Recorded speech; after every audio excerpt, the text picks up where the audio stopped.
Muy bien, a lo largo de esta mañana todos los hermanos han ido compartiendo algunos textos bíblicos, otros alguna reflexión de lo que han obtenido de esos textos bíblicos.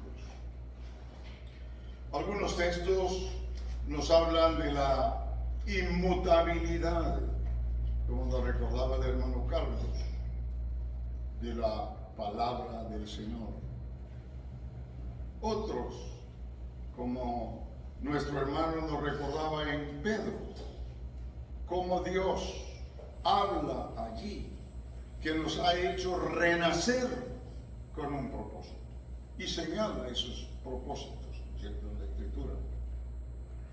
Tenemos que decir que gracias a Dios, Dios no ha cambiado, ni su palabra ha cambiado, ni el pueblo de Dios que le sirve y le ama tampoco ha cambiado. Sigue siendo el mismo pueblo que siente fervor en su corazón, que siente alegría cuando se encuentran unos con otros y sabe que es un peregrino en este camino.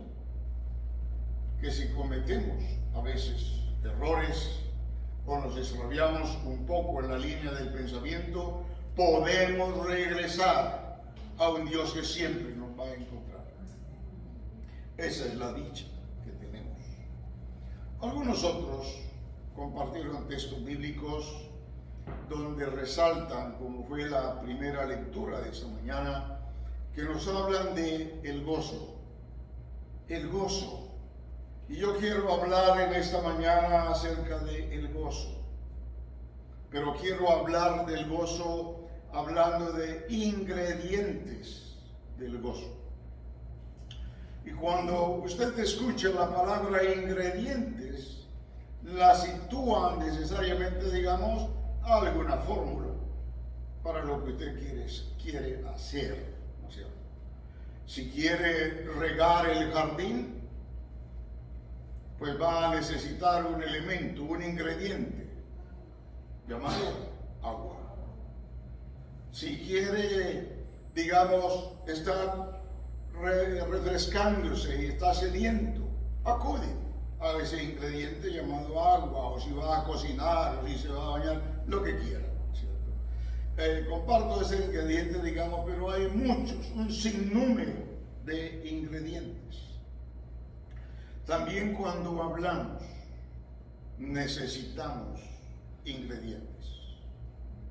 Si necesitamos hablar para hablarle al corazón a las personas, vamos a buscar los ingredientes y que Dios nos ayude a mostrar la compasión, el amor, la gracia y la generosidad para la persona. Si queremos de pronto herir a otro, pues ya serán otros ingredientes. Pero los ingredientes recomendados en la palabra de Dios es para ayudarnos a forjarnos cada vez más en una intensidad, en un crecimiento mayor, digamos, de nuestro gozo y de nuestra esperanza en el Señor. Así que el primer texto lo encontramos en el Salmo 119. Y vamos a mirar allí en el Salmo 119, el verso 11 en particular, aunque allí no se mienta la palabra gozo, pero está contenida en el resto de esa lectura. Dice el salmista: en mi corazón he guardado tus dichos. ¿Cuál es la razón? Para no pecar contra ti. Podemos entonces pensar que el primer ingrediente para el gozo es guardar la palabra del Señor. Si miramos allí los textos que siguen, el verso 14 dice: me he gozado en el camino de tus testimonios más que de toda riqueza. Y el verso 16 dice, me regocijaré en tus estatutos, no me olvidaré de tus palabras. No me olvidaré de tus palabras y me he gozado en el camino de tus testimonios. Porque es que en la presencia del Señor, como también hubo así una lectura esta mañana, en la presencia del Señor hay plenitud de gozo. Podemos decir en palabras cortas que es Dios con su presencia en nosotros el que nos hace estar gozosos. Y ese gozo viene a nuestro corazón, se incrementa en nuestro corazón, en nuestra alma y en nuestro ser, toma vigor y fuerza en la medida que guardamos su palabra. Cuando andamos circunspectos, cuando andamos atesorando esa palabra preciosa, cuando somos conscientes que esa palabra del Señor alumbra nuestro corazón y nuestro pensamiento. Como dijera en palabras del hermano Carlos, en la inmutabilidad de esa palabra. Dejar que esa palabra cuaje el pensamiento. Dejar que esa palabra haga fluir ese pensamiento. Eso nos hace estar maduros, nos hace estar ecuánimes en nuestra persona y en nuestra forma de proceder, ¿cierto? Porque la palabra de Dios nos ayuda a mantener ese entusiasmo de vida, ese gozo y ese deleite y el placer de estar en la compañía del Dios eterno. Lo contrario de eso es, digamos, lo que entristece al alma, lo que nos hace titubear, lo que nos hace estar caminando como desesperanzados, es la desobediencia a esa palabra del Señor. Lo sabemos muy bien, lo hemos experimentado una y otra vez. Toda desobediencia crea barreras. Y la primera barrera, digamos, que hay es que rompe la comunión de uno con Dios. Y cuando la comunión con el Señor está rota, el alma se aflige, el espíritu se angustia, el ser se marchita, como que no tienes ganas, como que te invitan y así voy a pensarlo. Pero la obediencia a la palabra hace todo lo contrario. Aumenta el gozo, cual río impetuoso que avanza y está en el ser y nos hace estar radiantes y nos hace estar dispuestos para la palabra del Señor. Cuando llega el día domingo, estamos pletóricos, estamos complacidos, porque ha llegado el tiempo de congregarnos, de ver el rostro de mi hermano, de saber que nos juntamos como iglesia del Señor. La iglesia del Señor no es este local donde estamos. El día que la iglesia del Señor, por A o por B, tenga que salir de este lugar, lo alquilarán y será otra cosa. Pero la iglesia que se reúne el domingo, se reúne alborozada, pletórica de gozo, porque su Dios la ha acompañado día y noche, la ha acompañado a mañana tarde, la ha acompañado cada día, porque su presencia está en cada uno de nosotros y nos congregamos con qué alegría, porque hemos guardado la palabra y venimos a oír esa palabra que nos exhorta, que nos anima, pero que también algunas veces no, todas las veces también esa misma palabra nos conforta y nos exhorta y nos ayuda, digamos, a reflexionar en nuestra vida interior. Así que entonces, el guardar la palabra de Dios es ese primer ingrediente que participa, digamos, en aumentar o, digamos, mantener firme el gozo de Dios en nosotros. Hay otro ingrediente muy importante para dar sabor y exquisitez al gozo de Dios, porque es fruto del Espíritu Santo. Si recordamos a Gálatas, es lo que dice. Mas el fruto del Espíritu es, en primer lugar, amor, y en segundo lugar, gozo. Y sigue hablando.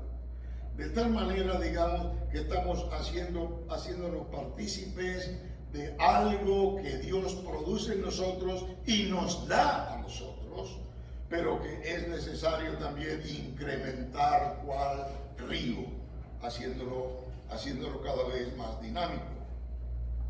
Ese segundo ingrediente es practicar la verdad. Y estamos hablando no de cualquier verdad, sino de la verdad que ha recorrido por centurias los collados del cielo.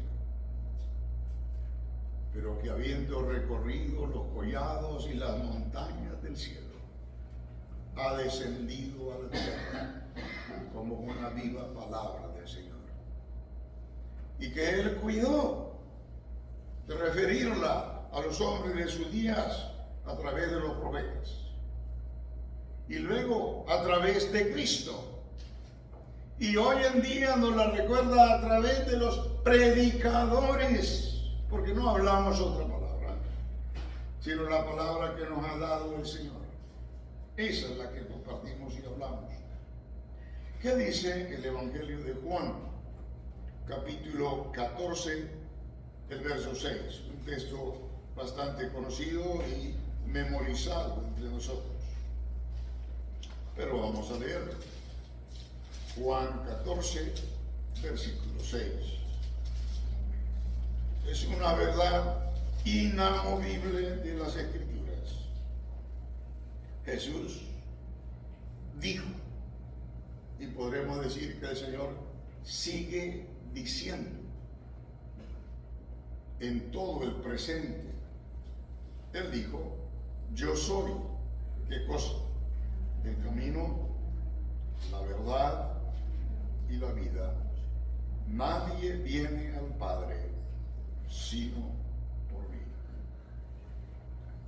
Si practicamos entre nosotros esta verdad de la palabra del Señor, ¿quién es el que nos pone en comunión con el Padre, el que nos conduce al Padre? Un solo nombre hay: Jesús. No hay otro nombre. No hay nombre de ninguna iglesia.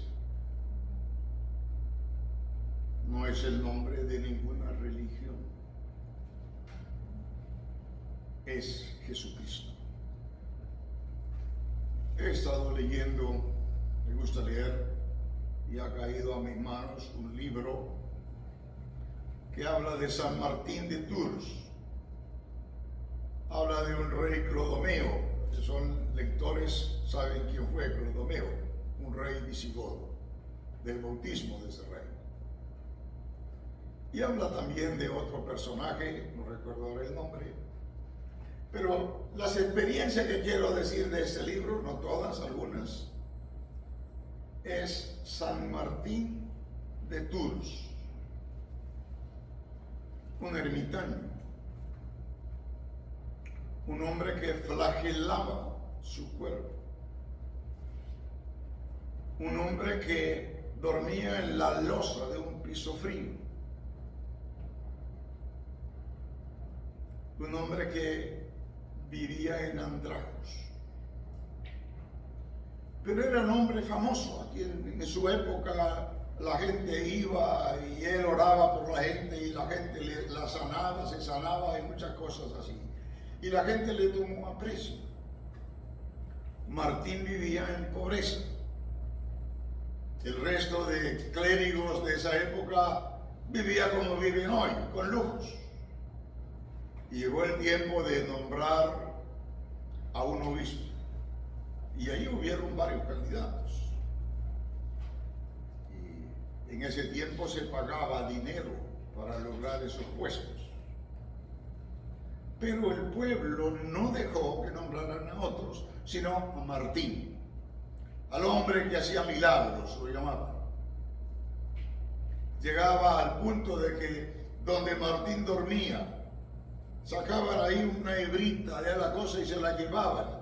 Hicieron algo, digamos, porque eso los protegía y les daba.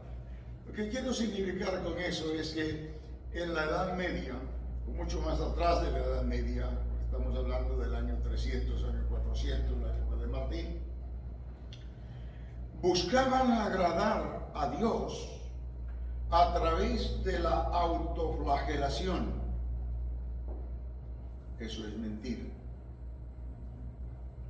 A través de flagelar el cuerpo, de destruir el cuerpo como templo de Dios, flagelándolo con hambres y haciéndolo miserable, no es como se agrada al Señor. Es por creer con todo el corazón y la mente que no hay otra manera de llegar al Padre y de recibir el perdón de nuestros pecados, sino a través de un personaje. Y ese personaje sí sufrió y sí luchó, pero Él murió en favor nuestro, para que nuestros pecados fuesen perdonados. Y Él es el que nos conduce al Padre. Si practicamos esa gran verdad, estamos fortaleciendo día a día nuestro gozo y nuestro entusiasmo de la vida cristiana. Hay otros textos que pudiésemos compartir.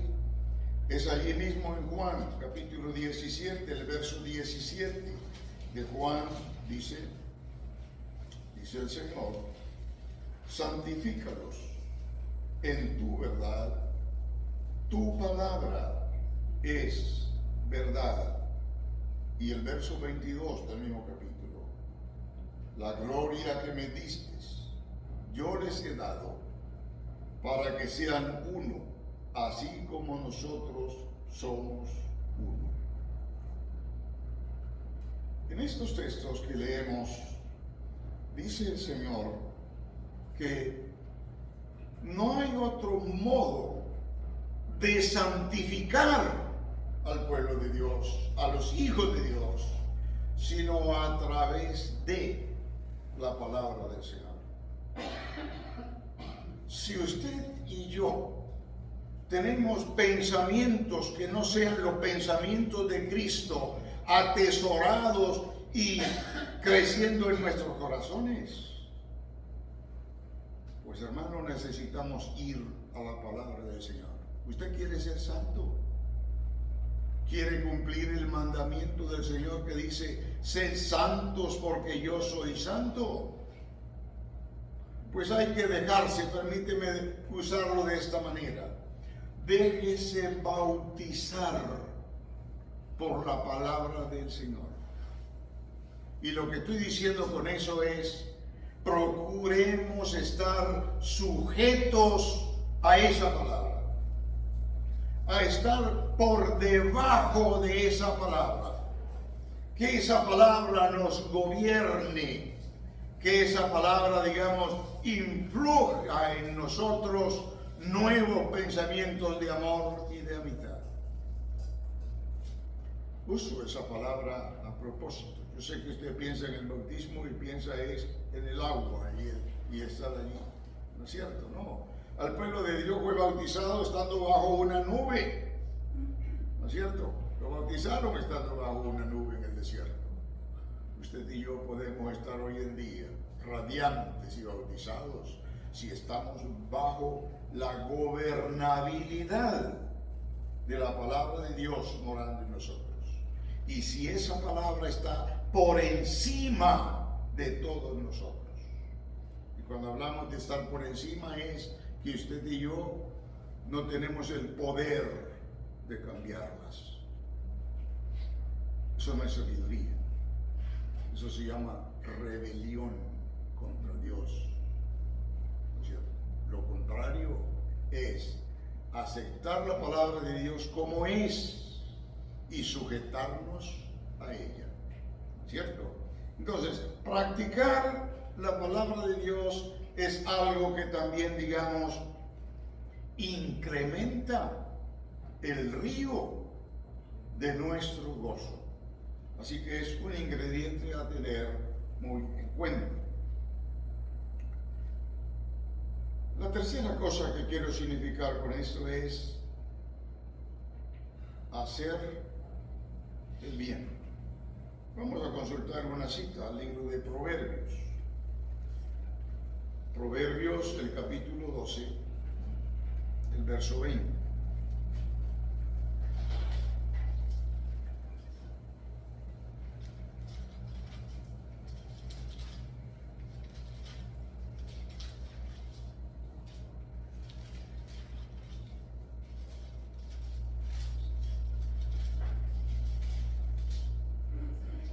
Dice así el texto: engaño hay en el corazón de los que piensan el mal, pero alegría en el de los que piensan el bien. Y el verso 22: los labios mentirosos son abominación a Jehová, pero los que hacen verdad son su contentamiento.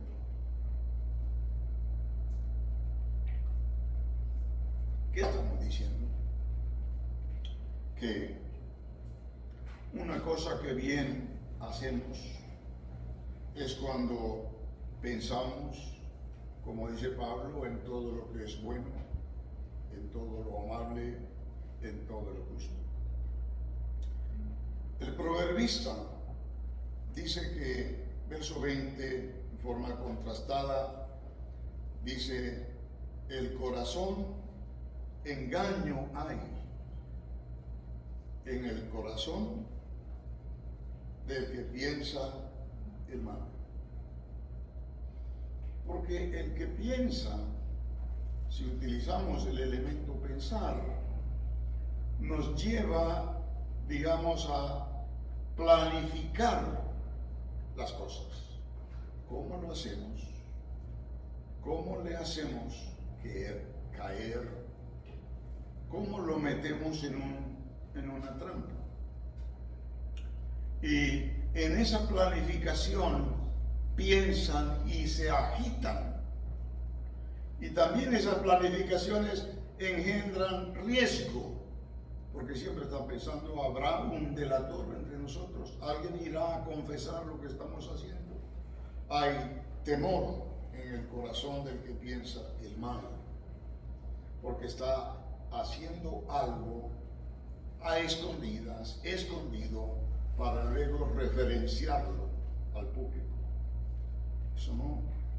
Entonces, lo contrario de eso es la verdad, pero alegría, dice el verso 20, en el de los que piensan el bien. La palabra alegría puede también, digamos, significar allí el gozo de los que piensan el bien. Los que planifican también, pero planifican para bien. Y hay muchas formas de planificar. Muchas, pero no voy a detenerme en ningunas. Pero quiero decir, hermanos, vale la pena planificar nuestro tiempo, digamos, con el Señor. ¿En qué momento leeré la palabra de Dios? qué día en específico voy a leer la palabra a solas. ¿Qué día voy a compartirla con el resto de la familia? Planificar estos tiempos trae alegría también y gozo en el corazón. El verso 22 es como del mismo tenor, porque dice: los labios mentirosos son ¿qué? Abominación a Jehová. ¿Qué es lo que hace un labio mentiroso? La boca solo confiesa lo que está en el corazón.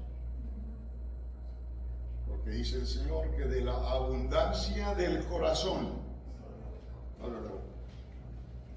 Y si de la boca solamente salen palabras de engaño y palabras de mentira, ¿cómo afecta eso a Dios?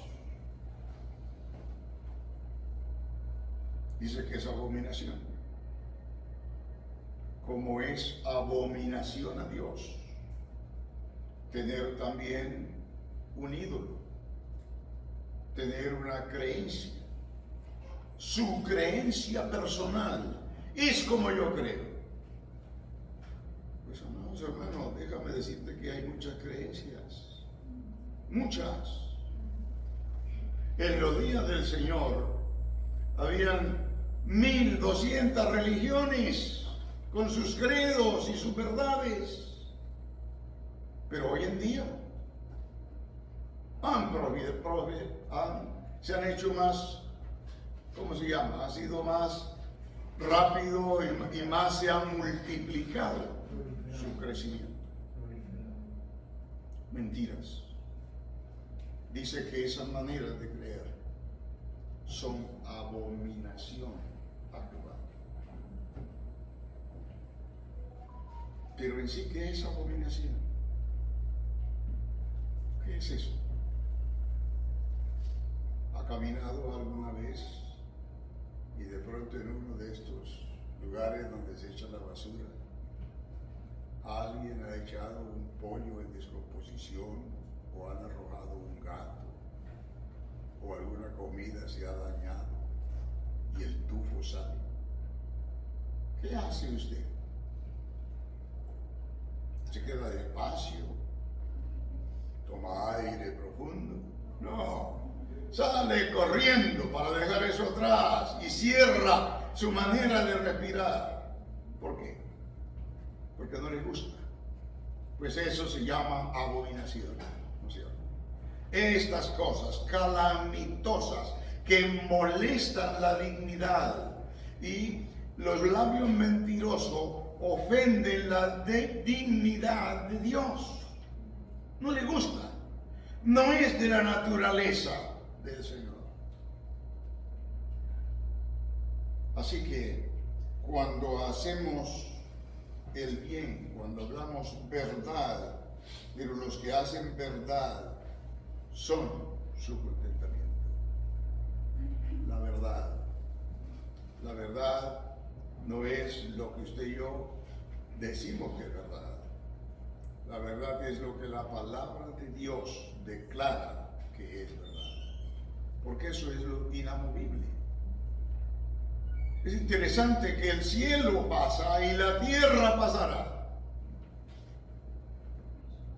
Pero ¿qué dice el texto? Termina el texto. Su palabra siempre permanece. Así que el que hace verdad, ese, ¿qué es lo que pasa con ese? Son contentamiento a Dios. Oh, hermano, que nuestro paso en la calle, que nuestra manera de vivir en casa, no nos apartemos de la verdad y la vivamos, porque eso hace que nuestro Dios esté contento.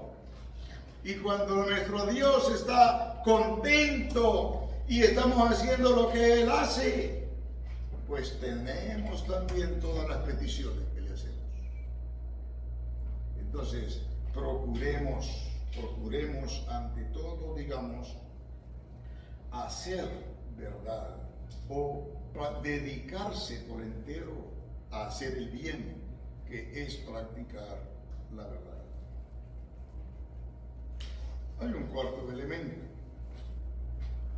que es el amar a Dios y servirle. Es otro elemento, otro ingrediente importante que incrementa el gozo de Dios en nuestro corazón. Todos nosotros nos acostamos y nos encomendamos al Señor. Y nos levantamos y hacemos lo mismo. Pero hay una frase que viene del paganismo y dice que Fulano está acostado, y si está dormido, ¿qué decimos? ¿Está en brazos de quién? De Morfeo. En brazos de Morfeo. Pues hermano, cambie esto, por favor. Usted ni yo no estamos en nuestro descanso. Dios aleje eso. No estamos en brazos de Morfeo. Estamos en los brazos de nuestro Padre, de nuestro Dios que nos cuida. Así que por favor borre ese chip. Usted y yo nos acostamos y descansamos y nos levantamos porque estamos en los brazos de nuestro Dios que nos ama, de nuestro Dios que nos cuida, de nuestro Dios que nos llena de gracia para servirle. Veamos un texto en la primera carta del apóstol Pedro, capítulo 1. Ya el hermano tocaba ese texto, leyó una parte de ese texto. Primero de Pedro 1.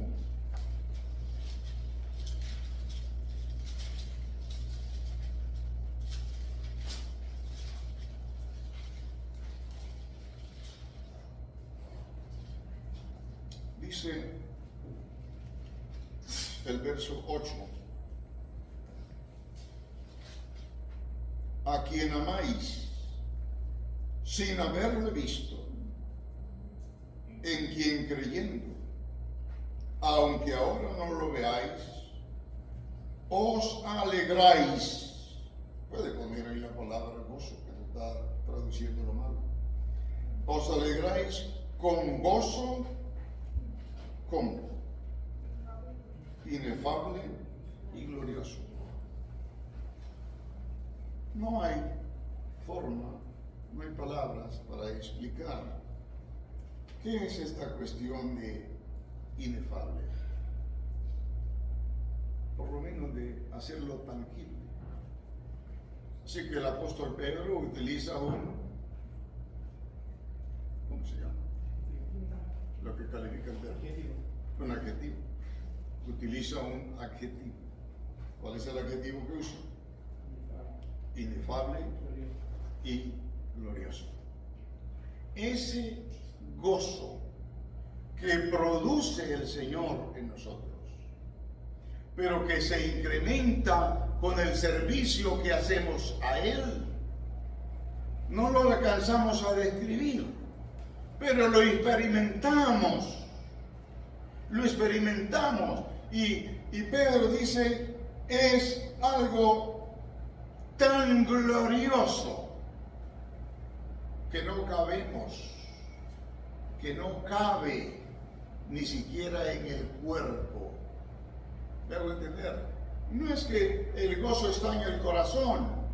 Sí, está en el corazón, pero también está en la mente, está en el corazón y está en el cuerpo.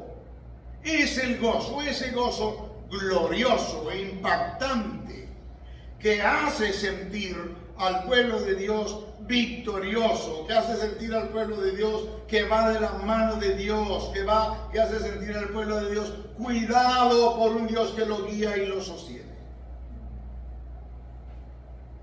que lo hace sentir victorioso. Bueno, algunas veces leemos aquí y decimos que la iglesia del Señor, ni las puertas de ¿qué? El Hades. ¿Cuál es el Hades? El infierno, ¿cierto? El lugar donde domina Satanás. ¿Qué pasa con eso? No prevalecerán contra la iglesia. Pero ¿cómo vemos el cuadro mental en nuestra mente cuando leemos ese texto? De pronto vemos ensanchado el infierno con toda la mundanalidad, y la iglesia la vemos como allá en un rincón, como protegida, como escondiéndose. Pues amados hermanos, eso no es lo que nos está diciendo el texto. Lo que nos está diciendo es que la verbosidad y el ánimo y el encanto de la iglesia es tan grande que esas cosas que tiene el mundo no pueden dominar a la iglesia. Es mayor el encanto, es mayor el gozo que produce Cristo cuando lo servimos que el gozo atrayente que pueda ejercer el mundo. Es ese gozo a través de las edades, de la edad de la iglesia, pero en la presencia siempre del Señor en la vida de usted y de mí, que hace que, digamos, sea que no tengamos el temor de enfrentar las situaciones, porque detrás de nosotros y en nosotros hay un poderoso gigante que va con nosotros. Servirle al Señor. Usted y yo le servimos porque le conocemos, porque sabemos que Él nos ama, que nos protege, que Él está aquí con nosotros. Última cosa, último ingrediente que quiero compartir, no porque no haya más, pero para esa predicación fue lo que les seleccioné: 5 elementos, 5 ingredientes. El quinto ingrediente es la comunión de los santos.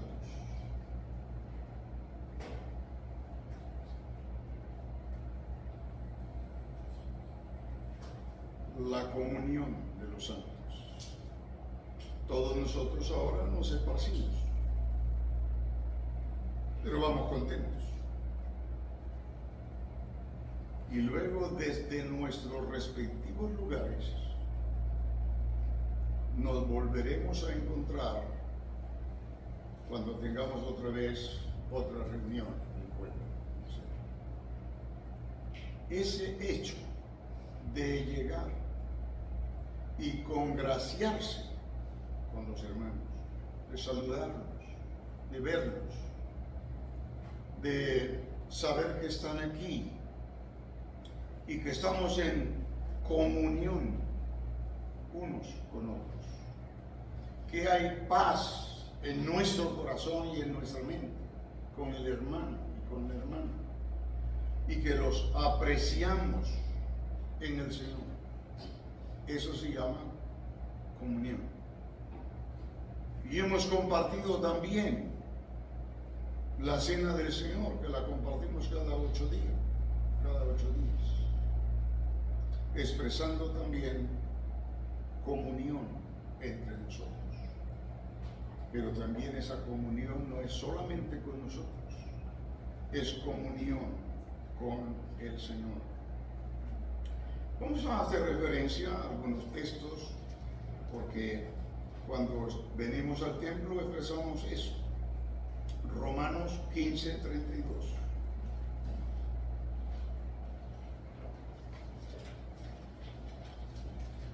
Romanos 15:32.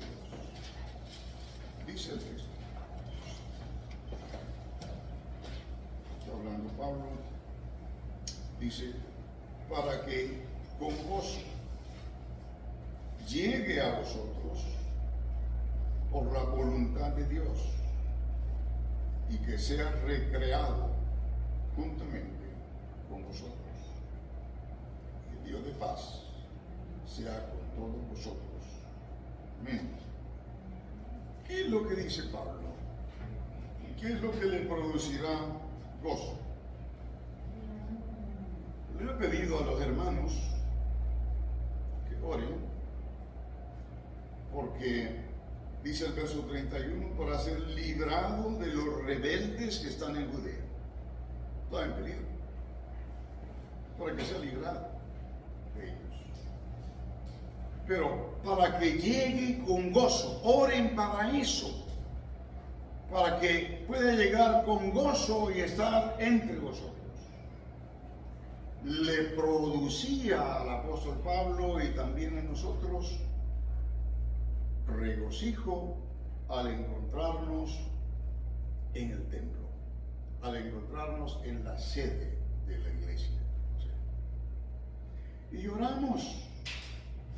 Pablo era para ser guardado de los rebeldes en Judea. Pues hermano, usted y yo hemos sido librados de un dolor de tripa, hemos sido librados de un accidente, hemos sido librados de muchas cosas que no nos hemos dado cuenta, pero estamos aquí.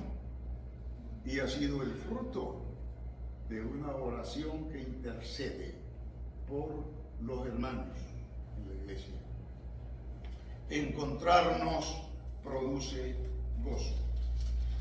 Primera carta a los Corintios, capítulo 13, versículos 11 y 12.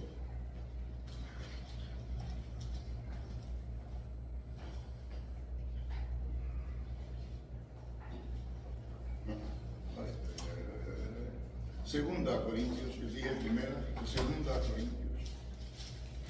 Segunda Corintios 13, 11.